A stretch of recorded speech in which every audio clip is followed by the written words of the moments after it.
Selamat Sabat dan selamat datang kepada saudara-saudara yang telah tiba pada waktunya. Saya juga mengucapkan selamat Sabat dan selamat menyaksikan acara KKR kita yang ada di Gereja Lomalinda, dan kepada semua saudara-saudara yang ada di mana saja berada.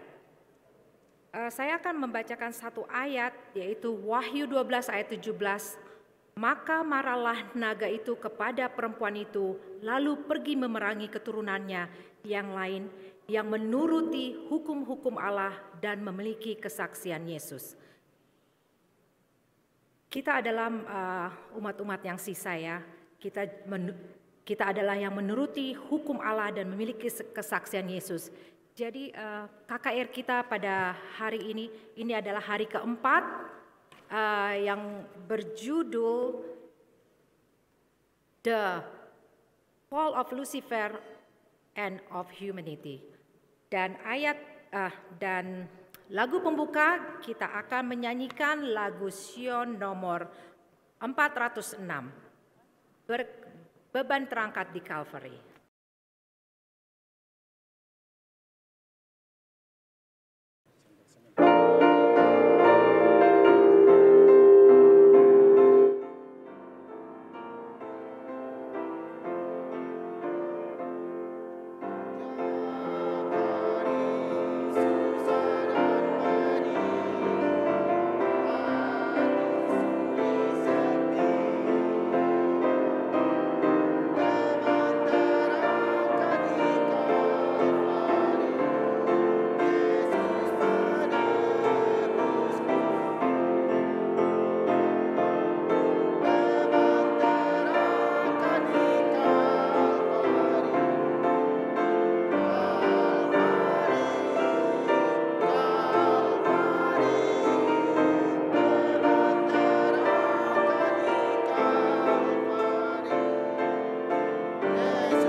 Tuhan Allah dalam kerajaan sorga, Tuhan yang baik, yang penuh dengan kasih sayang, yang Tuhan berikan kepada kami, Tuhan, kesempatan untuk hadir di tempat ini, untuk mendengarkan firman Tuhan. Kiranya Tuhan menurunkan roh-Mu dari sorga ke dalam hati kami masing-masing, agar kami, Tuhan, dapat membuka hati kami untuk mendengarkan pelajaran yang indah yang dibawakan oleh Pendeta Tarigan. Oh Tuhan yang di sorga, kami juga berdoa kepada saudara-saudara kami dalam perjalanan, kiranya Tuhan mengantarkan mereka tiba dengan selamat di tempat ini. Dan bila ada Tuhan, ada saudara-saudara kami yang berhalangan datang, kiranya Tuhan menggerakkan hati mereka agar mempunyai kerinduan yang sama seperti kami. Tuhan di surga, kami serahkan acara ini kepada tangan-Mu. Biarlah kiranya Tuhan selalu memberkati kami, selalu memberikan kekuatan iman kepada kami, agar dengan segala pelajaran yang kami terima Tuhan, kami tetap siap untuk menunggu kedatangan Tuhan yang kedua kali. Amin. Persiapkan Tuhan kami setiap hari, setiap saat, agar kami kuat menghadapi masa-masa hidup kami di dunia ini. Sempurnakanlah Tuhan permohonan kami ini, mohon ampun segala dosa dan kekurangan kami. Ini kami mohon di dalam nama Yesus, selamat dan penebus kami. Amin.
I just keep trusting my Lord as I walk along. I just keep trusting my Lord as He gives us song. Though the storm clouds darken the sky or the heavenly trails, I just keep trusting my Lord.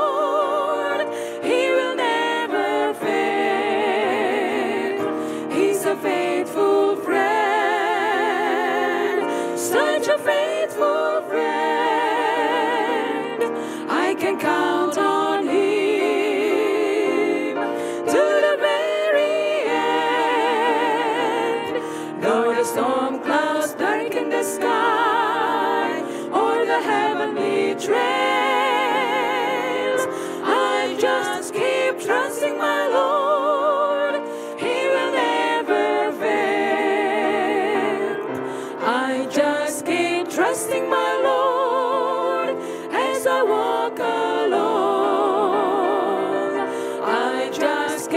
trusting my Lord, and He gives a song.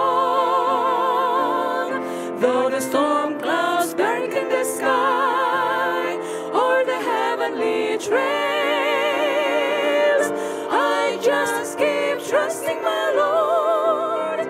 He will never fail. He's a faithful friend, such a faithful friend. I can count on Him to the very end. Though the storm clouds darken the sky, or the heavenly trails, I just keep trusting my Lord. He will never fail. I just keep trusting my Lord. He will never fail.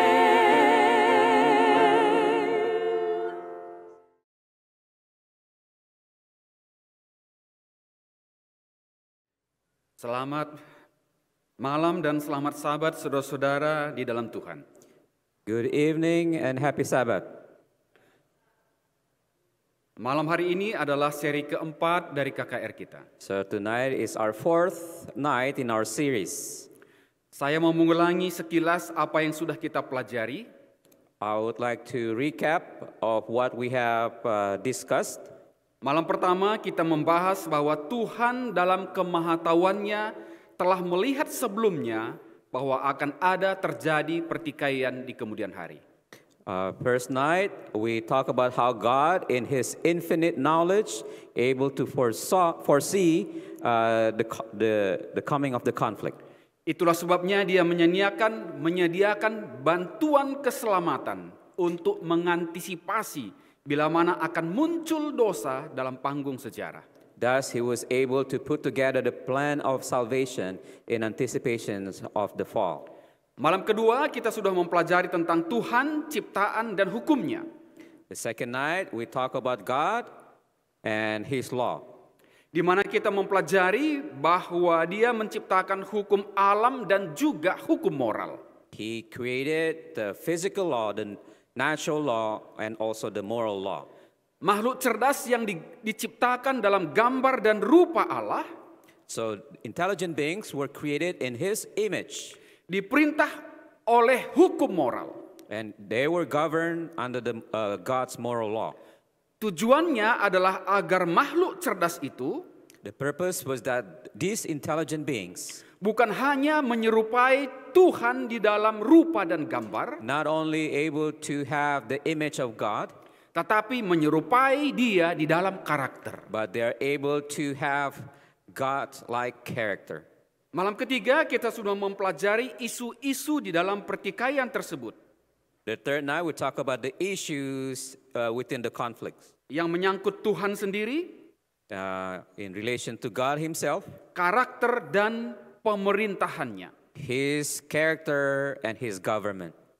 Pada malam hari ini kita akan membahas kejatuhan Lucifer dan kejatuhan manusia. Tonight, we'll talk about the fall of Lucifer and the fall of man. Mari kita tunduk kepala dan sama-sama Let berdoa. us pray together. Bapa kami yang di sorga, sementara kami membuka lembaran-lembaran kitab suci, kami memohon penerangan roh Tuhan, membuka pikiran kami, memberikan pengertian bagi kami, sehingga kami melihat dengan jelas bagaimana kejatuhan Lucifer dan malaikat-malaikatnya, dan juga kejatuhan manusia ke dalam dosa. Dengan demikian kami dapat menempatkan diri kami di pihak Tuhan untuk menang di dalam pertikaian itu. Terima kasih ya Tuhan, oleh karena janji penyertaan-Mu bersama-sama dengan kami. Di dalam nama Yesus kami berdoa. Amin.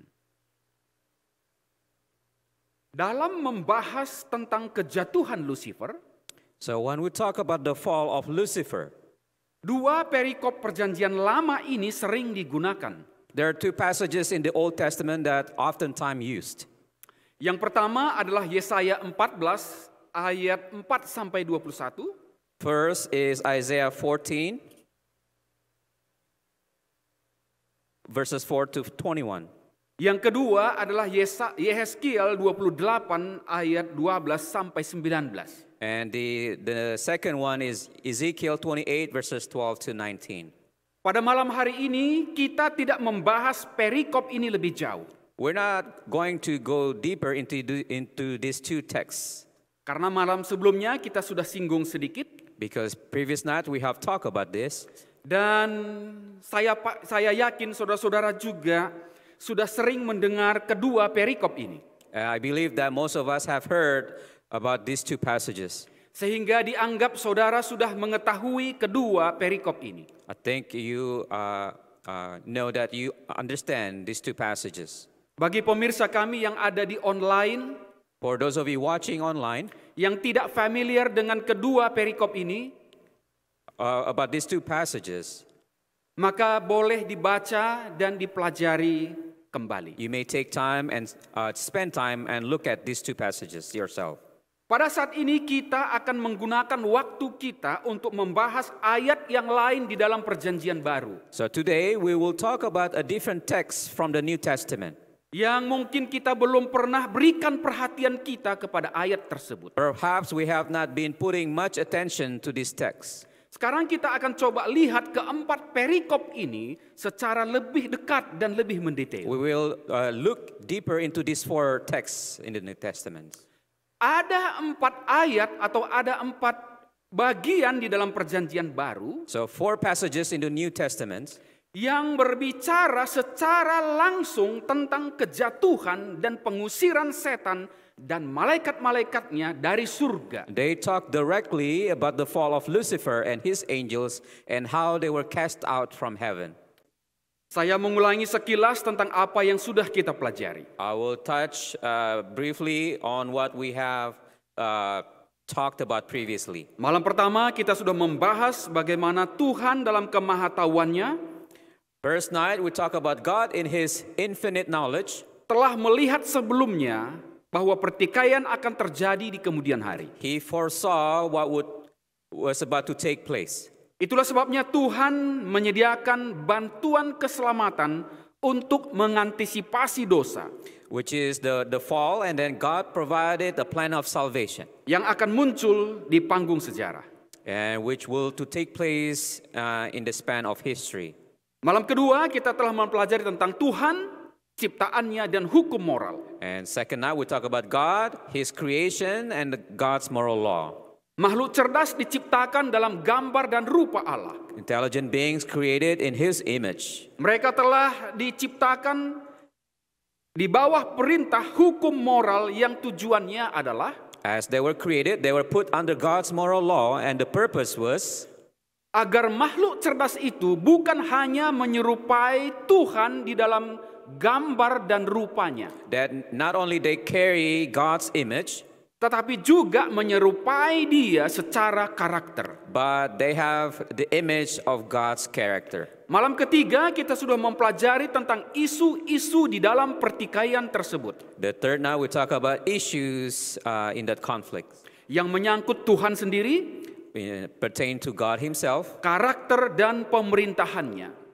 his character, and his government. Malam hari ini kita akan membahas hubungan dengan kejatuhan Lucifer dan kejatuhan manusia. Tonight we'll talk about the fall of Lucifer and the fall of humanity. Di dalam membahas tentang kejatuhan Lucifer, As we discuss the fall of Lucifer, dua perikop perjanjian lama ini sering digunakan. there are two passages used in the Old Testament that are oftentimes used. Yang pertama Yesaya 14 ayat 4 sampai 21. First is found in the book Isaiah 14 verses 4 to 21. Yang kedua Yesaya 28 ayat 12 sampai 19. The second one is Ezekiel 28 verses 12 to 19. Pada malam hari ini kita tidak membahas kedua perikop ini lagi. Tonight we're not going to talk about from these two passages. Pertama, oleh karena kita sudah membahas sedikit pada malam sebelumnya. First, it's because we have talked about this in short detail previously. Dan yang kedua adalah karena sering ini disampaikan kepada kita. Second, because this is most quoted text from the Bible. Sehingga saudara dianggap familiar dengan kedua teks tersebut. And it is assumed that most of us are familiar with this text. Bagi pemirsa kami yang menyaksikan tayangan ini, For you, the audience watching at home, boleh membaca dan mengulangnya kembali dan mempelajarinya dengan baik. we invite that you open this text and study it for yourself. Pada malam hari ini kita akan menggunakan waktu kita ke depan ini Tonight we'll talk about, we'll use this time here tonight. membahas ayat-ayat di dalam perjanjian baru We will talk about different texts from the New Testament yang mungkin sebelumnya kita belum pernah melihatnya secara lebih dekat dan mendetail. Perhaps some of us have not looked into these texts in a greater detail. Ada 4 ayat di dalam perjanjian baru There are 4 texts found in the New Testament yang berbicara secara langsung that address directly tentang kejatuhan dan pengusiran Lucifer dan malaikat-malaikatnya dari surga. about the fall of Lucifer and how they are, and his angels and how they are cast out from heaven. Ayat yang pertama terdapat di dalam Lukas pasal 10 ayat yang ke-18. The first text is found in the book of Luke chapter 10 verse 18. Saya mulaikan ayat yang ke-17, kemudian ke ayat yang ke-18. Saya Aku- baca dulu bahasa Indonesia, kemudian nanti dalam bahasa Inggrisnya. Kemudian ke-70 murid itu kembali dengan gembira dan berkata, Tuhan, juga setan-setan takluk kepada kami demi namamu. Lalu kata Yesus kepada mereka, Aku melihat iblis jatuh seperti kilat dari langit. Luke chapter 10 verses 17 and 18. Murid-murid itu katakan, The disciples said, Tuhan, juga setan-setan takluk kepada kami demi namamu. Lord, even the demons are subject to us in your name. Dengan kata lain, murid-murid ini memiliki kuasa untuk mengusir setan-setan. In other words, these disciples, they had the power to drive out demons. Dari sepanjang zaman, So throughout the ages, dari zaman Adam dan Hawa sampai kepada zaman kita ini, from the time of Adam and Eve until our time today, pada zaman Yesus hidup di atas bumi ini, when at the time of Jesus living here on earth, ditemukan paling banyak orang kerasukan setan. it was found that there are so many people are demon possessed. Saya pernah melihat orang yang kerasukan setan. I have seen one who was possessed. Saya masih mengingat bagaimana pendeta almarhum Thomas Sinulinga I still remember Pastor Thomas Sinulinga 30 tahun yang lalu about 30 years ago ketika dia datang dari Amerika when he came from America to Indonesia. dan membuat KKR di daerah Tanah Karo dan sekitarnya. He was holding some revival meetings in Karo area. Salah satu yang membuat pekabarannya begitu luar biasa One of the things that caused the event becoming so extraordinary, ketika dia membuat KKR dari satu kampung ke kampung yang lain. as he was traveling and holding revival meetings from one village to another, Dia tidak pernah lupa mengatakan konsep kalimat ini. he never forget mentioning this sentence. Saya tidak takut kepada setan-setan. He said, I am not afraid of Satan. Kalau ada setan-setan di kampung ini, suruh datang menyerang saya. If there's Satans or demons in this village, tell them to come. Jadi dari awal KKR sampai selesai, tidak ada setan-setan yang mengganggu KKR tersebut. So from the beginning until the end, there is no interruptions by the demons. Bahkan banyak jiwa-jiwa yang datang kepada Tuhan dan diselamatkan. And even there are so many souls won to God. Saya bisa melihat bagaimana murid-murid ini mengalami pengalaman yang sama. I can see how these disciples are experiencing the same events. Dengan banyaknya orang yang kerasukan setan pada zaman Yesus. As there are so many people are being possessed at the time of Jesus. Mereka diberikan kuasa untuk mengusir setan-setan tersebut dari manusia yang kerasukan. They are given authority to drive out demons. Sekarang mereka pulang dan melaporkan hal itu kepada And Yesus. then later they return and provide this report to Jesus. Tapi perhatikan apa yang menjadi jawaban Yesus. But pay attention to how Jesus responded. Dalam bahasa Indonesia saudara bisa membacanya, dikatakan, aku melihat iblis jatuh seperti kilat dari langit. He said, I saw Satan fall like lightning from heaven. Ini menarik untuk kita lihat. It's interesting for us to pay attention to. Di dalam bahasa Indonesia, bahasa Inggris dikatakan apa di sana? Ya, ada sebelah sini ya. Jesus replied, I saw Satan fall like lightning from heaven. Dia menggunakan imperfect tense. Using an imperfect tense. Mengartikan kurang lebih seperti ini. Dia menggunakan past tense moving to the present tense. Using a past tense, an event in the past which continue until the present. Apa itu artinya? What does that mean? Itu artinya adalah bahwa tenses imperfect dalam bahasa Greka, so the imperfect tense used in Greek translation, mengungkapkan adanya satu panorama yang bergerak. It reveals an ongoing movement in this view, panoramic view. Dimulaikan dari kejatuhan Lucifer di surga, started out from the fall of Lucifer in heaven, sampai kepada kejatuhan kerajaannya pada zaman Yesus. Until the fall of his kingdom at the time of Jesus. Saudara bisa melihat? Do you see that? Dalam bahasa Inggris dan bahasa Indonesia kita tidak mendapatkan ide ini. Perhaps in English or Indonesian translation you do not catch that idea. Tapi dalam bahasa aslinya kita bisa melihat bahwa kalimat ini menjelaskan ada atau Yesus sedang berada dalam satu panorama, satu khayal yang melihat kejatuhan Lucifer di masa lampau dan bergerak sampai kepada zaman di mana Yesus ada. But in Greek translation we see how this is an event, and you see in a panoramic view which started out in the beginning, the fall of Lucifer, until the fall of his throne. Dalam hal ini Yesus sedang berada di dalam khayal. At this time Jesus was in his vision. Ia melihat pengusiran Lucifer dari surga. He saw the driving out of Lucifer from heaven. Kejatuhan kerajaan kegelapan. The fall of the powers of darkness. Sebagaimana yang terjadi pada zaman Yesus di bumi ini. As it occurred at the time of Jesus. Baik melalui pelayanan murid-murid Yesus. In terms of the activities of the disciples. Dan juga pelayanan Yesus Kristus sendiri. And in the ministrations of Jesus himself. Masih ingat bahwa pada zaman Yesus datang dari surga ke bumi ini secara langsung. Remember, Jesus came directly from heaven. Dan dia berhadapan langsung dengan Lucifer head to head. And he faced Lucifer face to face. Nah, kita akan coba lihat ayat yang berikutnya menjelaskan lebih terang lagi tentang apa yang kita pelajari. We'll see the next text which will give us a clearer view. Wahyu pasal 12 ayat 7 sampai 9. Ayat yang kedua di mana berbicara tentang kejatuhan Lucifer secara langsung. So you can open the book of Revelation chapter 12 verses 7 to 9. Maka timbullah peperangan di surga.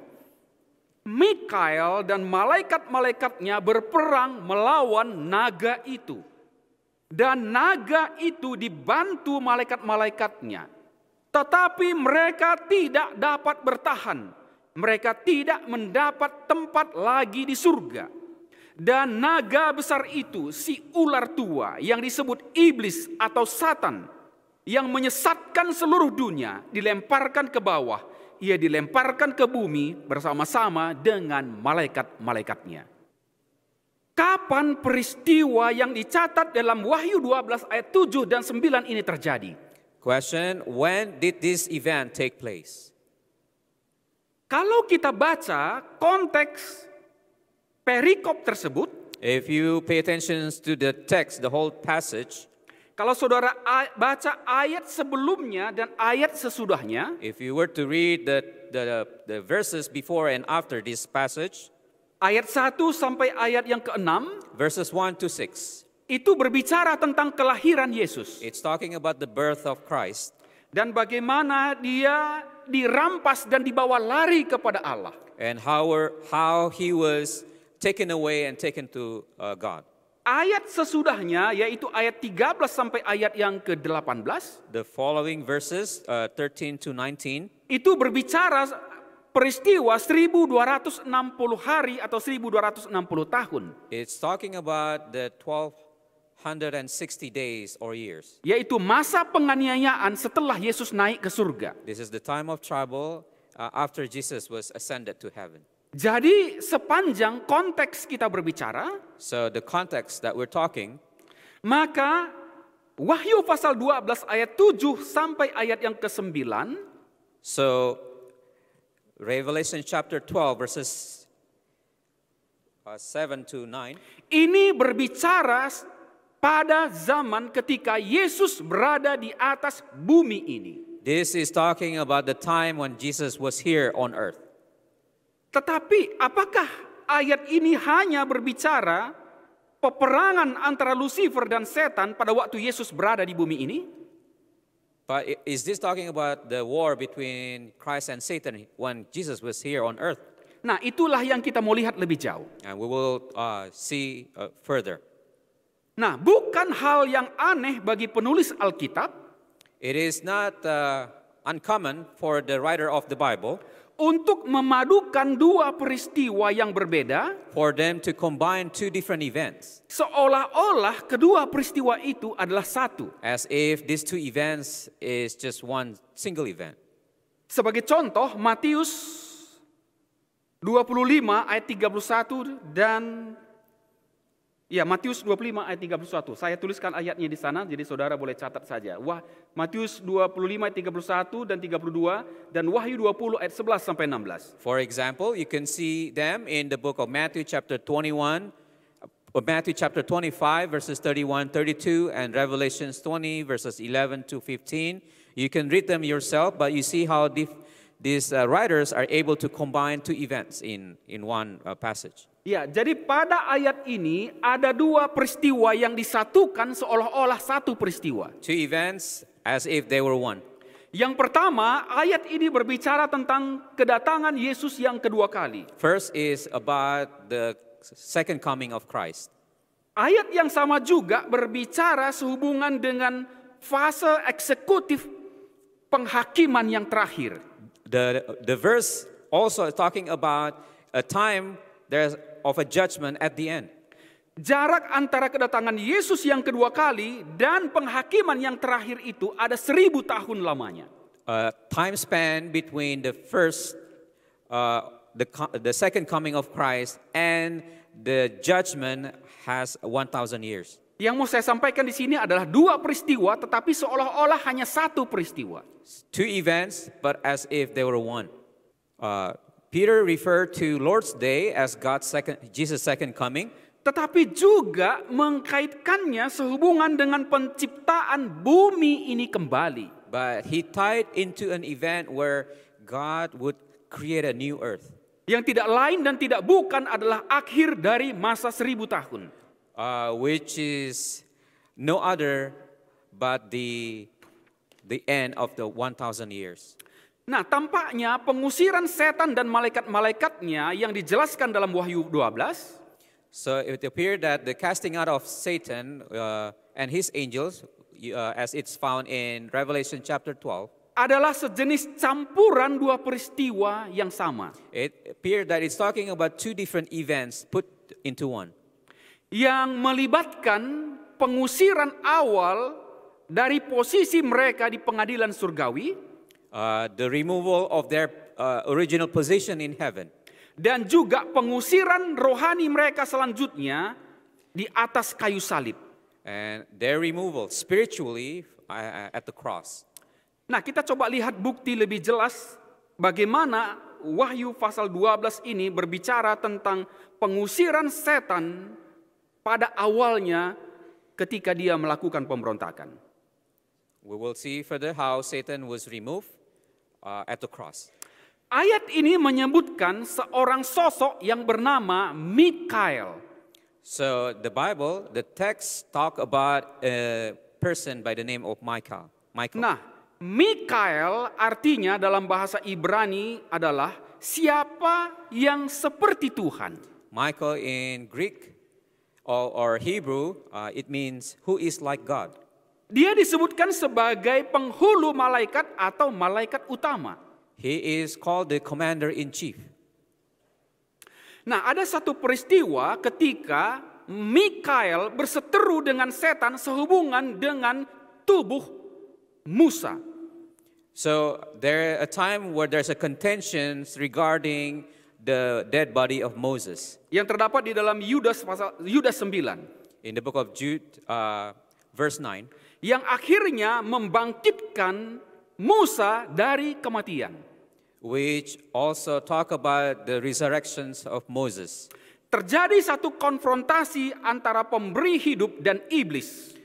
There's a contention between the life giver and the demon. Menunjukkan bahwa Mikael itu bukanlah makhluk biasa. Which show that this demon is not just an ordinary creature. Lebih jauh bahwa pemimpin malaikat digambarkan dalam kitab suci. Furthermore, the leader of the angels adalah seorang pribadi ilahi. Is also a divine person. Bukanlah malaikat yang diciptakan. Not a created being. Nah, kita bisa lihat satu peristiwa dalam Yosua pasal 5 ayat 13 sampai 15. You see in the event written in the book of Joshua. Di mana Yosua datang menghadap panglima bala tentara Tuhan. Joshua approached the commander. Dia terjatuh dan menyembah panglima tersebut. He saw this commander from heaven and he bowed down. Yosua juga mengikuti perintah dari panglima malaikat itu. And Joshua take the order from this commander. Lepaskan sepatumu dari kakimu karena tempat engkau berdiri adalah kudus. The commander said, take off your sandals as the ground you are standing on is a holy ground. Kalau saudara baca Wahyu 19 ayat 10, if you were to read Revelation 19 verse 10 dan Wahyu 22 ayat 8 dan 9, and Revelation 22 verses 8 and 9, saudara akan menemukan bahwa manusia dilarang menyembah malaikat. You see that men are not to worship or bow down to angels. Tetapi malaikat yang bertemu dengan Joshua di sini, but the angel who met Joshua at this text, menerima penyembahan Yosua. Receive the worship from Joshua. Itu artinya malaikat ini bukan malaikat biasa. It means this is just not a regular, an ordinary angel. Dia adalah malaikat ilahi. This is a divine angel. Dalam kitab Daniel, Mikael disebutkan sebanyak 3 kali. In the book of Daniel, Michael is mentioned 3 times.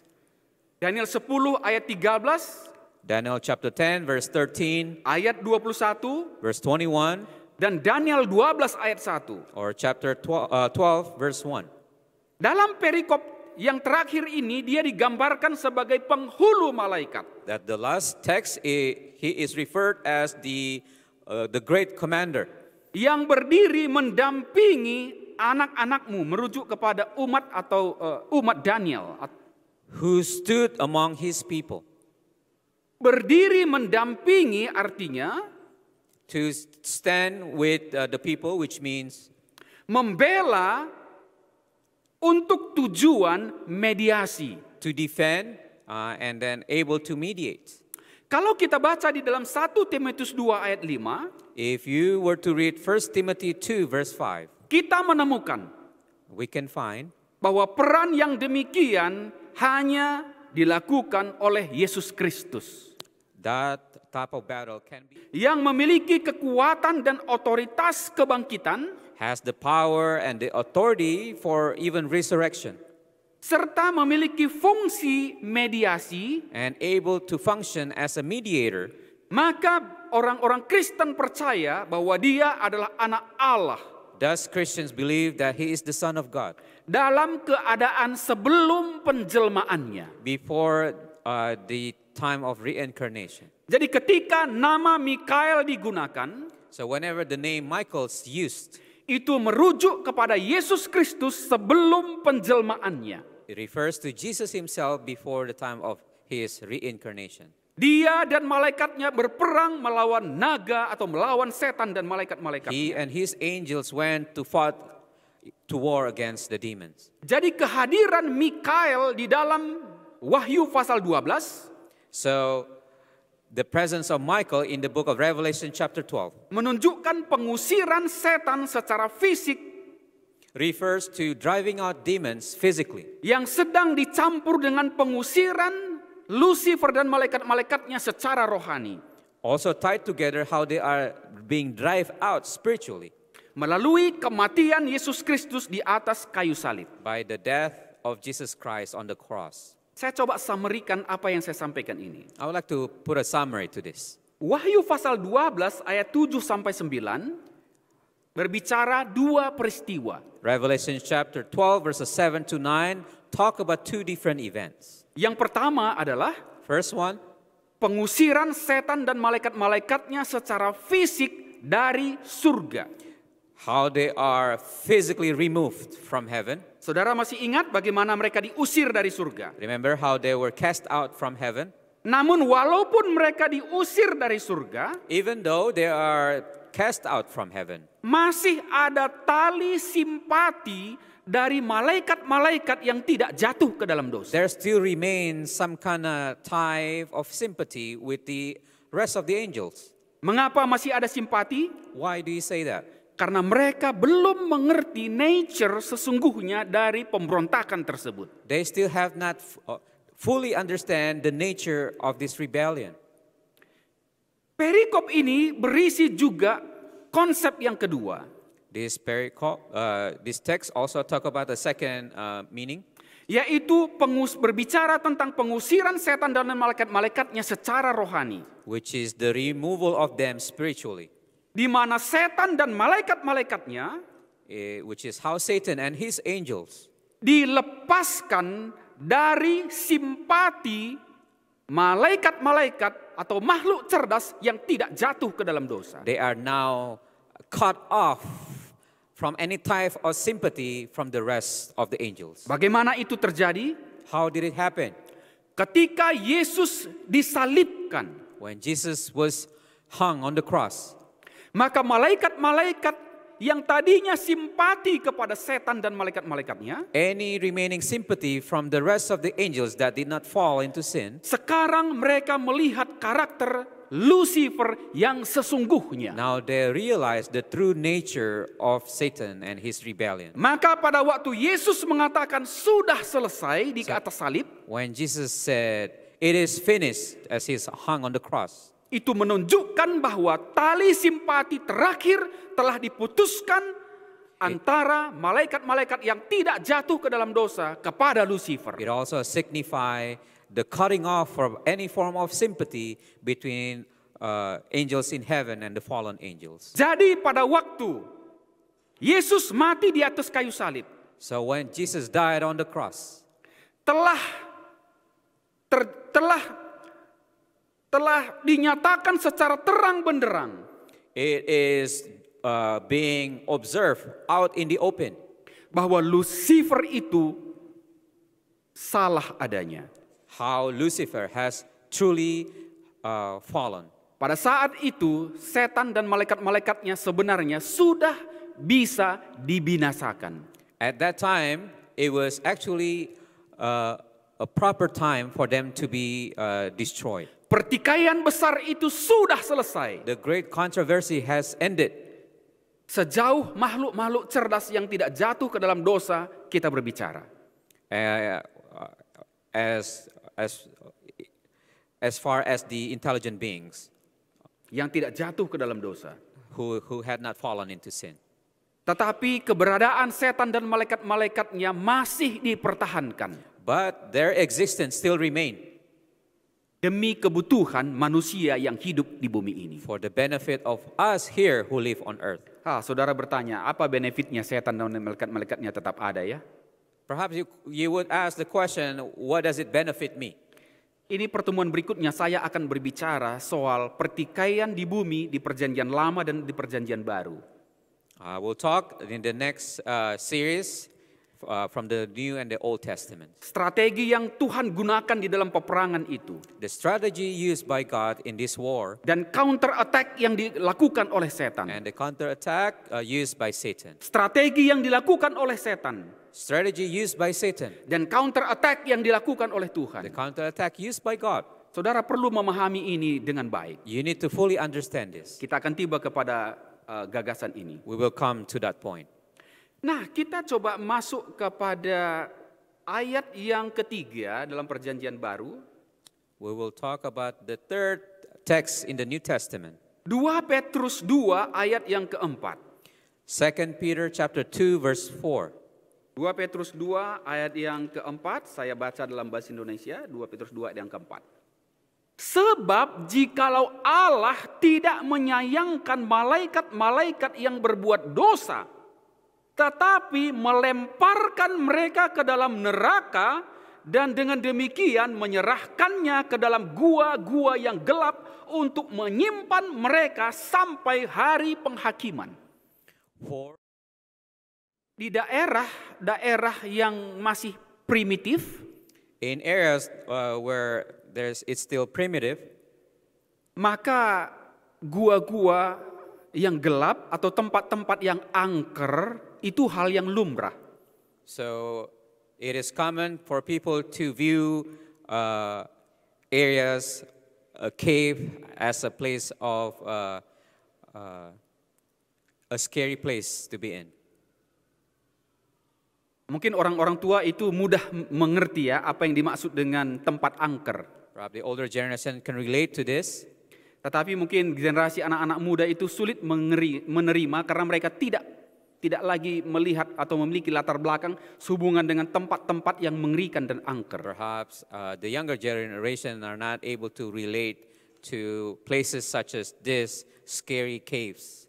Ya, saya masih mengalami itu, melewati tempat-tempat yang mengerikan. I can still experience. I was able to experience passing through these areas.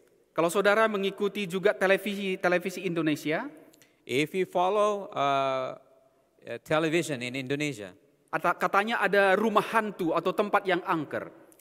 there's a series about haunted place, Lalu ada seorang yang bawa botol, and you will see someone would carry a bottle. lalu dia katanya dia tangkap itu setan-setan, He would claim that he grabbed onto this Satan. lalu dia masukkan ke dalam botol tersebut, He put him inside this bottle, lalu dia tutup itu. and he would close. Lalu kemudian mungkin dia akan pergi ke satu tempat, lalu dia lepaskan itu di sana. Then he would move to a different place and would release that demon. Nah ini saudara, di daerah-daerah yang masih pagan kita bisa menemukan hal ini lumrah bagi kita. And this type of things can more commonly seen or observed. Ya. Nah jadi Tartarus itu adalah istilah bahasa Yunani So Tartarus is an idea in Greek language yang merujuk kepada tempat bawah tanah di mana hukuman dijatuhkan bagi seorang narapidana. refers to a place underground, a place for punishment for criminals. Kata Tartaro ini hanya sekali muncul di dalam Perjanjian Baru dan itu yang terdapat dalam 2 Petrus 2 ayat 4. So the word Tartarus only used once in the New Testament in this text. Tetapi Petrus datang dengan pengertian yang baru, But Peter had a different understanding about the word. di mana kata Tartaros itu The word Tartarus dan gua-gua gua-gua yang gelap itu and these dark pits or caves merujuk kepada bumi kita ini, refer to the earth di mana setan dan malaikat-malaikatnya dilemparkan. where angels and his demon was cast into. Jadi tidak ada satu tempat yang angker dan lebih angker. So there's no such place more haunted or less haunted. Seluruh bumi ini telah dikuasai oleh setan. This whole earth is being ruled by Satan. Dan dia berada di bumi ini berkeliaran untuk mencari mangsanya. And he remains in this earth moving to and fro. Kita lihat ayat yang terakhir. We'll look at the last text. Judas pasal 1 ayat 6. Ini hanya satu pasal ya. Jadi Judas 6. Jude, only one chapter, verse 6. Ya. Dan bahwa ia menahan. Saudara perhatikan, dia menahan. He Dalam bahasa Inggris dia menggunakan kept by him ya. Digunakan passive voice. kept by him. That's the English translation. Bahasa Indonesianya ia menahan. In Indonesian translation, it says he was resisted. Siapa yang menahan? Who resisted him? Tuhan yang menahan. God himself. Bagaimana caranya Tuhan menahan malaikat-malaikat ini? How did he do that? Tuhan melimit mereka. God put a limit on them. Dalam Wahyu pasal 20 kita menemukan bahwa seorang malaikat turun dari sorga membawa rantai di tangannya. In the book of Revelation chapter 20, it's mentioned how angels came down from heaven carrying chains. Ia menangkap naga itu dan mengikatnya selama 1000 tahun. He apprehended the dragon and chained him for 1,000 years. Konsep yang sama kita temukan dalam Judas pasal 6 ini. The same idea found in the book of Jude, verse Bahwa 6. Tuhan menahan malaikat-malaikat ini. God resisted these angels. Dalam hal apa saja malaikat-malaikat jahat ini ditahan? In what terms? Dalam bahasa Indonesia bisa kita lihat lebih jelas, yaitu dia ditahan yang pertama adalah dalam hal waktu. We see in Indonesian translation, they are resisted. They are putting under limitation in terms of time. Yang kedua, dia juga atau mereka juga ditahan atau dilimit dalam hal tempat. Also, they are confined not in time also, but in terms of space. Yang ketiga, malaikat-malaikat jahat ini juga dibatasi atau ditahan dalam hal kekuasaan dan kegiatan. These evil angels also confined in terms of their dominion. Jadi mereka dibatasi. They are put under limits. Yang pertama dalam hal waktu. In terms of time, Waktu disebutkan di dalam Alkitab mereka dibatasi sampai kepada penghakiman. the Bible says they are limited in time until the time of judgment. Dalam hal tempat Alkitab menyebutkan bahwa dia dibatasi hanya berada di bumi ini saja. Also, they are confined into one single space, which is this earth. Dalam hal kegiatan, malaikat-malaikat jahat ini juga dibatasi kekuasaannya dan pergerakannya. In their activities, they are only confined in their dominion, only in here on earth. Dibatasi dengan istilah lubang kegelapan. The pit of darkness. Kemudian rantai kegelapan. The chains of darkness. Tartarus. Ini semua merujuk kepada di mana Lucifer dan malaikat-malaikatnya dibatasi hanya berada di bumi kita ini It saja. refers to Lucifer and his angels. They are only confined to this place here on earth. Kalau Lucifer dan malaikat-malaikatnya tidak dibatasi, If Lucifer and his angels are not confined, maka dalam waktu singkat dia sudah akan menghancurkan manusia dan bumi ini. for a short time they're able to destroy the whole world. Tapi Tuhan membatasi kekuasaannya dan aktivitasnya. But God is able to put a limit on what they could do. Lingkungan moral di mana setan dan iblis beraktivitas, A space where they are able to perform their activities disebutkan oleh ayat-ayat Alkitab, boleh lihat screen kembali. Disebutkan oleh Alkitab sebagai dunia yang gelap ini. The Bible mentioned Ini ada ayat-ayat yang saya sebutkan di sana. Dalam Efesus 6 ayat 12, Ephesians chapter 6 verse 12 merujuk kepada pemerintahan-pemerintahan dunia yang gelap ini. refers to the world rulers of this present darkness. Dalam Matius 12 ayat 26 merujuk kepada kerajaan setan. Matthew 12 verse 26 refers to Satan's kingdom. Dalam Kolose 1 ayat 13 merujuk kepada dominion kegelapan. Colossians 1 verse 13, the dominion of darkness. Dalam Lukas 22 ayat 33, and the power of darkness. Luke 22 verse 53, the power of darkness. Ini merujuk semua kepada kekuasaan setan dan malaikat-malaikatnya. Refers to Satan's power and his angels. Dalam Lukas 22 ayat 53. Book of Luke, chapter 22, verse 53. Lukas 22 ayat 53.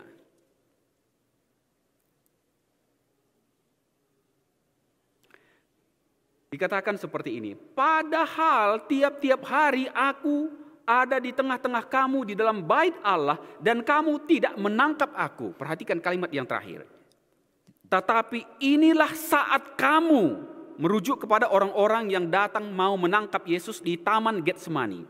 Dan inilah kuasa kegelapan itu. This is Jesus saying, when I was with you daily in the temple, you did not try to seize me.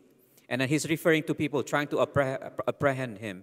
But this is your hour and the power of darkness. Jadi dibalik daripada orang-orang yang datang menangkap Yesus, So behind the group of people trying to apprehend Jesus, Yesus melihat ada satu kuasa yang lebih besar. Jesus saw a much greater power. Dan kuasa itu adalah kuasa setan dan malaikat-malaikatnya. And the power is the power of darkness. And Pertikaian yang ada di surga the conflict in heaven dilanjutkan di bumi ini. carry on further here on earth. Dan Yesus melihat dengan jelas pribadi dari Lucifer dan And malaikat-malaikatnya. Jesus saw clearly Satan and his angels Berada di tengah-tengah khalayak ramai. present among the people. Nah,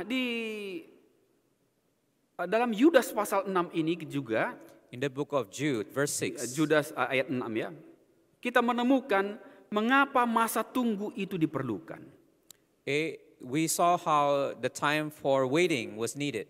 Data-data Alkitabiah yang telah kita pelajari bersama So biblical texts have been presented to you, menyimpulkan and we can conclude bahwa percobaan bagi para malaikat yang jatuh ini that the trials for these fallen angels bertujuan untuk memanifestasikan karakter Allah. was needed to reveal the true character of God. Keadilan dan kasih Allah perlu ditunjukkan kepada makhluk-makhluk cerdas ini. His justice and His mercy was needed to be revealed throughout the intelligent world. Sehingga pemberontakan setan dan prinsip-prinsip yang ditawarkan That the rebellion of Satan dapat terlihat dengan jelas bagi makhluk cerdas Tuhan. can be fully revealed among intelligent world.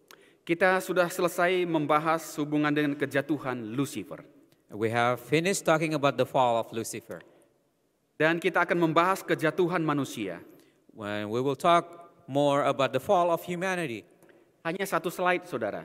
Only one slide here. Dan kita tidak perlu bahas panjang. We do not need to look. Kita Much sudah further. familiar dengan cerita ini. We're familiar with this text. Bagaimana kejatuhan Adam dan Hawa terjadi? How the fall of Adam and Eve happened. Baca Kejadian pasal 3. So with that in mind, Kita berhadapan dengan musuh kita yang utama. we are confronted with our own main enemy, Setan dan malaikat-malaikatnya. Satan and his angels. Yang juga menjadi musuh Allah sendiri. And they have become the enemy of God Himself. Kita menghadapi musuh yang besar. We are facing a great enemy, Musuh yang tidak kelihatan. unseen enemy, Musuh yang ada di mana-mana.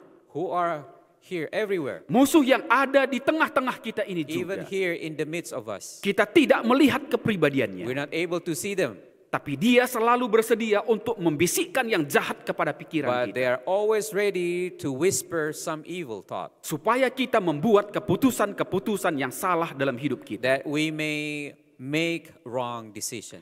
Satu-satunya tempat kita bergantung adalah Tuhan sendiri. The only safe place for us is in God. Setan dan malaikat-malaikatnya Satan and his angels bukanlah tandingan kita. are not our level. Sekejap saja kita akan dihancurkan.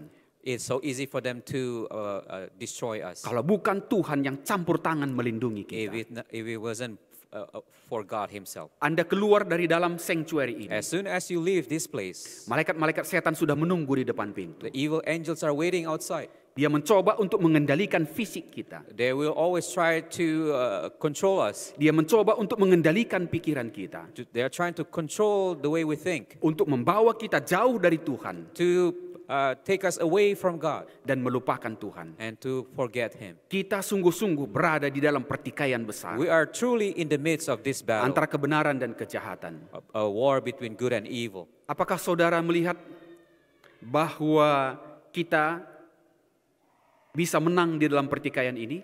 Do you think you can win in this war? Secara manusia tidak mungkin saudara dan saya menang.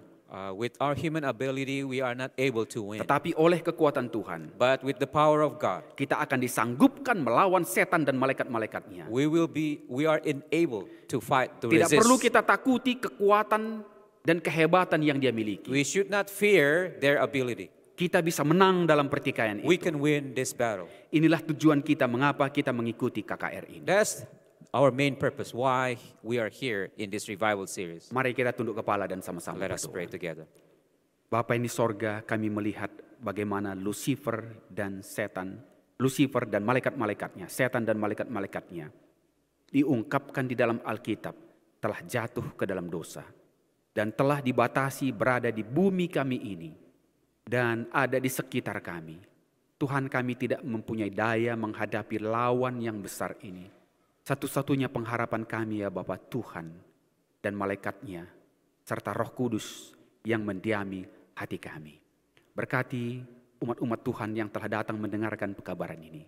Kami pulang dari tempat ini ya Bapa dengan penyerahan sepenuhnya kepada Tuhan. Kalau kami mau menang di dalam pertikaian ini. Bapa, sertai dan peliharakan kami. Berkati umat-umat-Mu dan pemirsa kami dimanapun berada yang akan menyaksikan tayangan ini. Mendapatkan perlindungan dan berkat yang sama. Kami akan pulang dari tempat ini, sertai dan peliharakan kami. Kami juga akan memasuki minggu bekerja kami. Sampai kami tiba kepada Sabat yang akan datang. Inilah doa dan harapan kami ya Tuhan. Di dalam nama Yesus kami berdoa. Amin.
Heads for a word of prayer.